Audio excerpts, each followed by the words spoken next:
Hello, my amazing grade 3 artists. Grade 3 is all about texture, and what better subject than a cactus to create such a visual texture artwork? Cactus is a spiky plant that is native to very dry environments. It loves the desert, and the plant is able to do some amazing things where it has built its own defenses of having needles and spikes to protect itself from predators that want to eat its water-filled leaves. We are going to be doing this in 3 different parts. We are going to make a pot that is inspired by the region that cactuses grow inside, a beautiful sunset watercolor paper, and putting it all together with some textured painted paper for the bulbs and leaves of our cactus. Let's get started today by first creating our pot that our cactus will be growing in. We are inspired by the region of Mexico, which is a desert climate and has some very specific patterns that are associated with the people that live there. We are going to be taking a look at some pattern examples, but first we need to make and cut our pot. To do that, you'll have a piece of black paper, and we want to fold our paper in half to create a symmetrical shape. For the pot, you are going to start at the top of the paper and make sure that we have the folded side in the center. You can even open up your paper and draw your pot on the far left side. I do one line starting from the top, going all the way down to the bottom. And while we're here, we're also going to write our name, class, and number. I'll leave this here for you as a reminder that this is the very first step for our pot. Again, we fold our paper in half, draw from the very top, make a little lip down and a second lip at the bottom with our name, class, and number, before we then take our scissors and cut. Today you should have minimal rubbish because we are just cutting off this very side portion of our paper.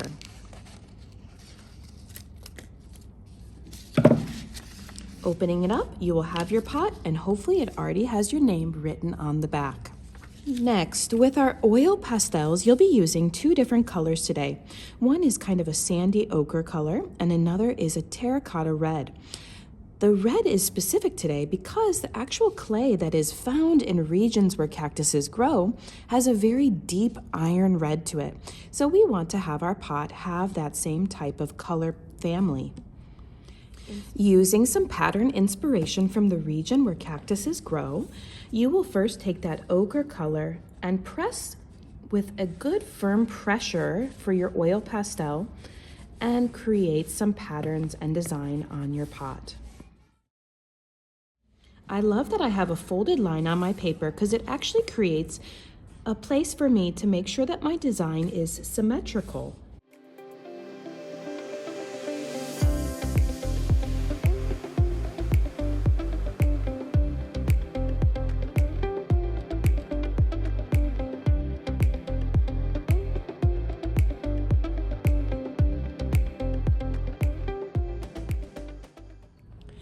After creating all your designs with your ochre yellow color, now we're going to try and fill in as much of the black with our terracotta red as possible. It's okay if you don't fill all the black, like I purposely left some area black on this design and this design, but do try to create a coverage on the rest of the black areas.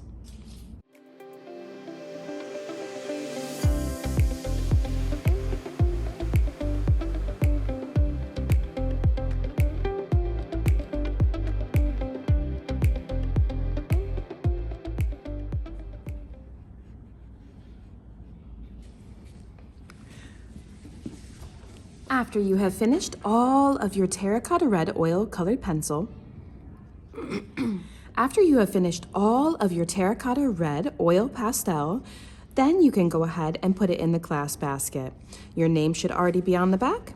And next time we'll be able to create our beautiful painted paper and watercolor background.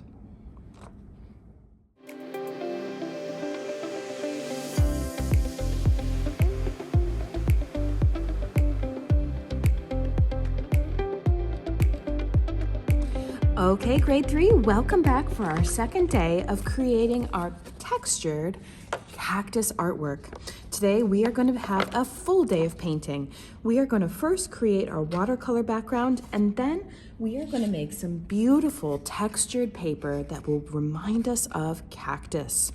So let's get started with our watercolor background. Please start with your name, class, and number on the back of your paper and flip it over. On the front of the paper, we are going to be using watercolor in a specific color order. The first color that you will use is this blue. It's directly below your yellow. It will go on the top of your paper. Then, following that color, we are taking the very first red on the front row. And then you may go down to yellow. So blue, red. This one is like an orange, red, orange, and yellow. This color order will give you the absolute best results today and help you to create a very beautiful sunset gradient on your paper. So let's take a look at the process. The first thing that everyone will do is, if your watercolor palette is dry like mine is, you want to take your spray bottle and wet all of your colors that you will use. This will help create a wet into wet technique of watercolor, which is best results for what we want. Take your spray bottle and then also spray your paper. We don't want to create a puddle, we just want the paper to be nice and moistened. Next, take your brush and just spread out your water. Your brush should be clean, so this process helps you to just make sure that the water is evenly distributed on your paper. We are doing wet into wet technique. So we have wet watercolor and wet paper. Now, take that first blue I mentioned, which is directly underneath the yellow, and this blue and the red will mix so beautifully to create almost like a purple. And we are just swiping gently side to side. Remember, when we are using watercolor, we want to be lazy and let the water do all the work, all the hard work for us. So lazy artists make more beautiful watercolor. Load up your brush and just swipe a few times. If you're trying too hard, your paper will start to become angry. You'll start to see parts of your paper come up off of your, off the work. It will start to give you little dusty marks. Before switching to my red, notice how I've washed my brush. Now I'll go ahead and select my red. Feel free to load up your brush with that color. That way we get a nice, vibrant sunset. And wow, you can see the water spreading the pigment. That's what we want. We want that wet water to do all the work for us. Swipe, swipe, swipe. And move on to that next vermilion orange red. Load up your brush. This process should be a very quick process because we're not working so hard. We can be lazy, and that's going to be a real quick painting for us. Wash your brush, select the orange, and it's okay if your painting doesn't go all the way down to the bottom of your paper, because later we're going to add a piece of colored paper for sand. It's better to have a little bit more pigment so it looks nice and vibrant. I can see that my paint is starting to not spread so well, and it's looking a little bit dry down here as we get down to the bottom. So just go ahead and spray with your spray bottle to re-wet that paper. We just want to make sure we don't have puddles on our paper because we need to take it to the drying rack next. So once we get to the drying rack, we can spray it a little bit more with water if it's really not mixing so well. I've ended with yellow. and followed my color order to make the most beautiful sunset. If you feel like any of your colors are not so vibrant, you're welcome to revisit them just as long as you wash your brush in between your color selection. All right, my watercolor background is complete. I'm gonna walk this to the drying rack, and I shouldn't have too much trouble because I added just the correct amount of water. If I get to the drying rack and need to add a little more water to make the colors spread, I can spray it there. But please make sure that when you are carrying anything that's wet to the drying rack, we are using 2 hands and keeping the paper flat. Okay, boys and girls, my artwork's on the drying rack. So now what I'm gonna do is take my watercolor palette, leaving it open to the back counter, and trade it for my green and black colors that I'll use for my cactus. I can keep my brush, and don't worry about the mess on your table because we're gonna keep making a little bit more mess. You'll need a new piece of paper from the front table, as well as a fork. This is gonna help us create all that amazing, scratchy, spiky texture of our cactus. Boys and girls, please don't worry about your name, class, and number on the back because we're gonna end up sharing all the paper that we make. For our cactus paper, we are gonna paint edge to edge, corner to corner. And don't worry about washing your brush between taking colors. So just go ahead and just select the colors from the tray. It's okay for us to be a little bit color mixing today. We want there to be a variety of places on our paper that have color and also a little bit of black. Take just a dip of black when you're using the black and mix it in with your green on your paper.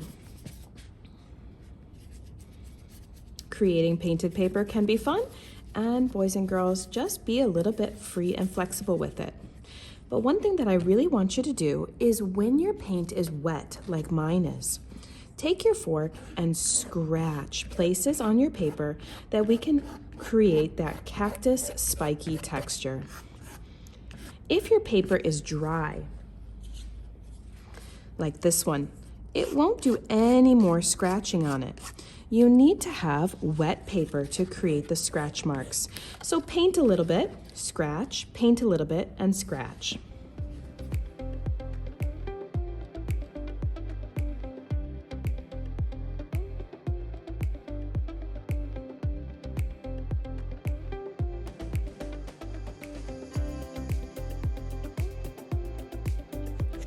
Okay, I have done edge to edge, corner to corner for my painted paper, and I can put this one on the drying rack, and if I have enough time, I can do a second one as well.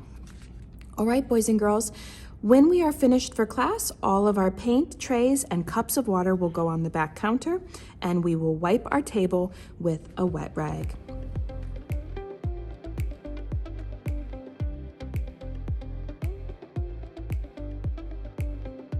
Hello, my amazing grade 3 artists. We are ready finally to put our cactus together. We have made a beautiful watercolor background, a pot with amazing designs that are culturally appropriate for the area that cactuses grow, and we also have painted paper at your table that we all help to create using beautiful texture. The first thing that everyone is going to do today is we are going to make a sandy place for our pot to sit. So, taking a piece of brown sandpaper, we are going to rip some sand texture on the top. Rip, rip, rip. We don't need to have so much rubbish. That's our goal for today. A kind of low-key goal is that we want to have as little rubbish to put in the can as possible today. So just a little bit of sandy texture on the top is perfect. We're going to be using stick glue. Just a note, when you open your stick glue, it should be rolled down, and that is the most polite way to store our glue. Otherwise, it gets really sticky and dried out. Let's go ahead and on the sand of the paper, we're just going to put about 2 little lines of glue here on the sand. I don't put it on all of the paper because I actually want my sand to hang off the edge to give me more room for my cactus. So for the bottom of my sunset paper, I'm going to place it so that it hangs off the edge of my paper. See how there's a little gap at the bottom? That will give me more room to build the rest of my cactus plant. So on the back, we see that there is a little gap. Now for your pot. We're gonna do the same thing, but this time the opposite. So I'm gonna leave the top of my pot without any glue. And then on the bottom, I'm gonna put. Now for my pot, I'm gonna do the same kind of thing except opposite. I'm gonna put all the glue on the bottom portion of my pot and leave the top part open. The reason why is because I'm gonna end up putting my cactuses behind my pot. So if I glue the whole thing down, I won't have room. Notice how my pot is just a little bit from the bottom. If I put it on top of the sand, it's gonna look a little bit like it's floating in air. Okay, we're ready for that cactus. Now a cactus, the way that it grows is it creates a bulb and then shoots off other bulbs on top of it. And as the plant grows, the bulbs at the bottom become larger and larger. So we're gonna make a combination of large, medium, and small bulbs. Your paper that you have in your basket should have a range of sizes. So big, medium, and small. Remember how I said one of our goals was to create the least amount of rubbish today? That means choosing the right size paper for the size bulb that you need to put on your paper first. For our work, we are going to be drawing rainbows on the back of our paper from edge to edge to edge.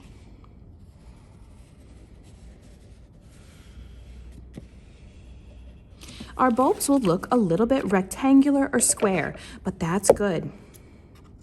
One way to make your cactus look more realistic is to also give the bottom of the bulb a little bit of a trim in. So now it's a little bit rounded on the inside. Kind of like this one, how it goes up and gets chubbier, chubbier, skinnier. Great, I've got a bulb. I'm gonna put it here and just plan a little bit before I glue down the rest of my cactus. So one more time, let's make a medium one. Drawing that rainbow from edge to top to edge and making it skinnier at the bottom, just a bit.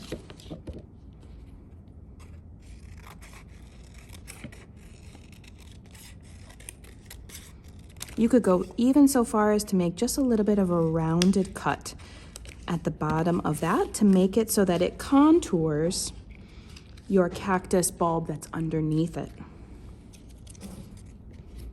If you feel comfortable, you can free cut, especially for these small ones. I think that's possible, but definitely planning is also a good step.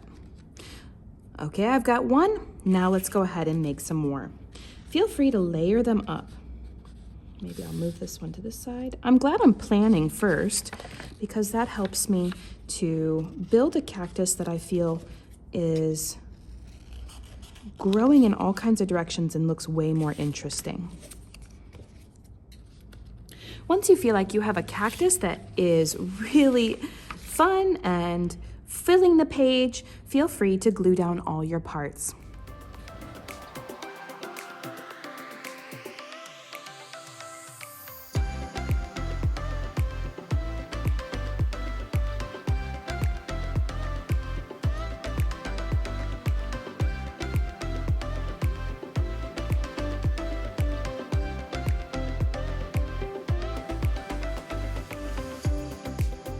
Okay, boys and girls, make sure, please, to roll down that glue stick before screwing on the cap. And I know that because we're using painted paper, some of the leaves may curl up. Just continue to massage and work those pieces down until they stay glued. And don't forget to glue that last part of your pot down on top of your leaves. Finally, if you would like to, at the end, you may add some additional enhancements to your cactus. I'll have available at the front table some white and pink oil pastels. For the white, you're welcome to add some spines or spikes to your cactus, creating lines off of the leaves. And cactuses during different seasons bloom. They create little flowers on top of each of the small leaves. So feel free to use the different pinks to create some flowering parts of your cactus. Once you're finished, you're welcome to put it on the drying rack, and amazing work on your textured cactus.